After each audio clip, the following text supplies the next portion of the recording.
Hello friends, आज मैं आपको अपनी छोटी सी वीडियो में दिखाऊंगी कि हमारे यहाँ हिमाचल में कौन सा फ्रूट होता है। एक्चुअली ये जंगली वाइल्ड फ्रूट है और इसका नाम है काफल। और इसकी बहुत सारी अमेजिंग प्रॉपर्टीज़ होती है जिसको खाने से हमें इतना ज़्यादा बेनिफिट होता है। अभी ये पूरी तरह से पका नहीं है। अब जब ये पक जाता है तो बिल्कुल थोड़ा महरून से कलर का हो जाता है। अभी ये रेडिश है, बट अभी भी ये टेस्टी है खाने में, खट्टा मीठा।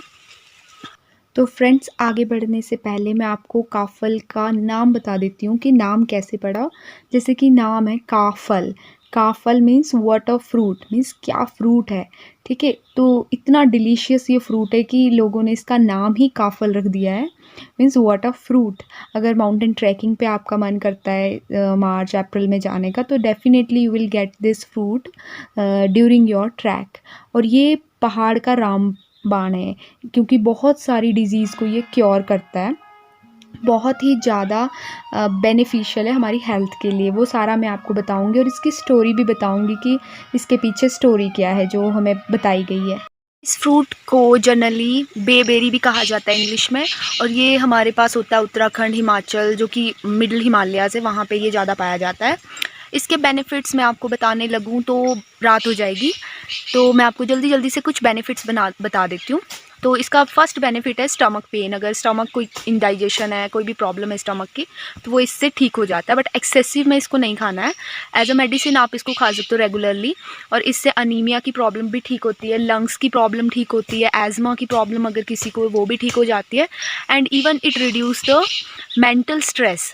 ठीक है, तो बहुत सारे इसके बेनिफिट्स हैं। आपको जो लोकल हैं यहाँ से, हिमाचल, सोलन वगैरह से, तो उनको ये सारे पता होंगे। तो वो हर साल हम लोग जंगल में, इवन बहुत दूर दूर तक लोग जाते हैं, 5-5, 6-6 किलोमीटर तक, इस फ्रूट को खाने के लिए। ठीक है, क्योंकि ये एक तो टेस्टी होता है, ऊपर से इसके हेल्थ बेनिफिट बहुत ज़्यादा है। मार्केट प्राइस भी इसका आप खुद सर्च कर सकते हो। तो जैसा मैंने आपको बताया था कि मैं इसके पीछे की स्टोरी भी आपको बताऊंगी, जो कि मैंने भी सुनी हुई है। तो क्या होता है कि एक लेडी होती थी, वो डेली काफ़ल चुनने जाया करती थी। वो बहुत, मतलब उसकी आजीविका का साधन ही ये था, बहुत पुरानी बात है ये। और उसकी एक बेटी थी, तो वो पूरा दिन खेत में काम करती थी और शाम को काफ़ल चुनती थी और उसको बेचने जाया करती थी। एक दिन वो मॉर्निंग में चली गई और उसने अपनी बेटी को बोला, जब वो काफ़ल लेके आई, तो उसने अपनी बेटी को कहा कि बेटा, जब मैं आऊँगी शाम को, फिर हम काफ़ल खाएंगे, आपने ऐसे मत खा लेना। क्योंकि वो सोच रही थी कि कहीं वो बीमार ना हो जाए ज़्यादा खा के।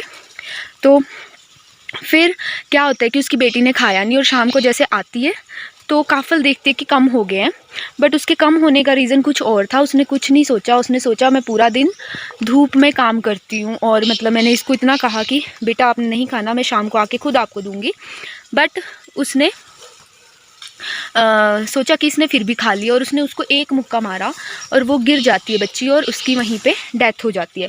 फिर वो उसको उठाने की कोशिश करती है, और वहीं पे सुबह सुबह पड़ी हुई वहीं सुबह हो जाती है उसको। और अगले दिन जब सुबह मॉर्निंग में वो देखती है कि काफ़ल दोबारा से ज़्यादा हो गए, तो वो नमी के कारण उनका जो साइज़ था मॉर्निंग से इवनिंग तक वो कम हो गया था। अब रात को जैसे मॉइस्चर दोबारा से हो जाता है, तो मॉइस्चर लेके काफ़ल दोबारा से बड़े बड़े हो गए, और सुबह वो पूरे अपने साइज़ में आ गए। तो फिर उसकी माँ को बहुत ही पछतावा होता है कि मैंने बिना कुछ सोचे समझे उसे मार दिया, और उसकी मृत्यु भी हो गई। तो फिर वो बहुत ही इस बात का सदमा उसे लगता है, और वो भी वहीं पे मर जाती है। फिर उसके बाद क्या होता है कि थोड़े दिनों बाद वो दोनों माँ बेटी चिड़िया के रूप में जन्म ले लेती है। और जब भी काफ़ल पकने वाले होते हैं, तो ये चिड़ियाएँ दो आती है। एक बोलती है कि काफ़ल पक गए हैं मम्मी, तो उसकी बेटी बोलती है हाँ बेटा मुझे पता है। पर वो उसकी बेटी फिर बोलती है कि मम्मी मैंने काफ़ल नहीं खाए, और मतलब वो कहती है कि मैं काफ़ल नहीं खायो। और फिर उसकी माँ बोलती है हाँ बेटी मुझे पता है कि तुमने काफ़ल नहीं खाए। तो स्टोरी आपको कैसी लगी ये भी कमेंट करके ज़रूर बताना, और आपने ये स्टोरी पहले सुनी थी ये भी ज़रूर बताना। तो बाकी अगर मौका मिले हिमाचल आने का, तो ये फ्रूट इस मौसम में जनरली होता है अप्रैल के एंड तक, एंड मई में स्टार्ट हो जाता है। इस बार बारिश के कारण लेट पक रहा है, अदरवाइज़ अप्रैल एंड तक ये पकना शुरू हो जाता है। तो मैं चलती हूँ घर को, और आप बने रहें मेरी वीडियो के साथ। लाइक कमेंट शेयर ज़रूर करें, और अपने दोस्तों को भी दिखाएं न्यू फ्रूट।